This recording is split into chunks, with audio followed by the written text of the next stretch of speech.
Hi സുഹൃത്തുക്കളെ, എൻ്റെ പുതിയ വീഡിയോയിലേക്ക് എല്ലാവർക്കും സ്വാഗതം. ഞാൻ ഇന്നൊരു പെട്ടെന്നൊരു തൈര് കറിയാണ് ഉണ്ടാക്കുന്നത്. അതിനായിട്ട് ഒരു കപ്പ് തൈര് എടുത്ത് വെച്ചിട്ടുണ്ട്. ഒരു ചെറിയ തക്കാളി ചെറുതായിട്ടരിഞ്ഞത്, ഒരു കുഞ്ഞ് സവോള ചെറുതായിട്ടരിഞ്ഞത്, ഇച്ചിരി വേപ്പില, പിന്നെ വറ്റൽമുളകും ഒരു 3 പച്ചമുളകും ചെറുതായിട്ടരിഞ്ഞത്, പിന്നെ ഇച്ചിരി മഞ്ഞൾപ്പൊടിയും കടുകും എടുത്ത് വെക്കാം കേട്ടോ. നമുക്ക് പറ പൊട്ടിക്കാം. പറയുടെ അകത്തായിട്ട് നമുക്ക് കടുക് ഇട്ട് കൊടുത്ത് നമ്മൾ അരിഞ്ഞ് വെച്ചിരിക്കുന്ന പച്ചമുളക് ആദ്യം ഇട്ട് കൊടുത്ത്, വെളുത്തുള്ളി ഇട്ട് കൊടുത്ത്, പിന്നെ നമ്മുടെ സവോള ഇട്ട് കൊടുത്തതിന് ശേഷം തക്കാളി ഇട്ട് കൊടുക്കാം. പെട്ടെന്ന് ഉണ്ടാക്കാൻ പറ്റിയൊരു തൈര് കറിയാണിത് കേട്ടോ.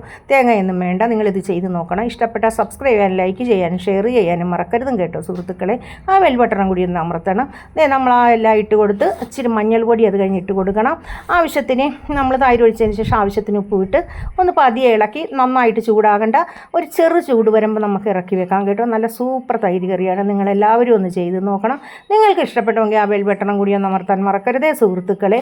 ഇത് കുട്ടികൾക്കും വലിയവർക്കും ഒക്കെ പെട്ടെന്ന് ഇഷ്ടപ്പെടുന്ന ഒരു തൈര് കറിയാണ്. Thank you.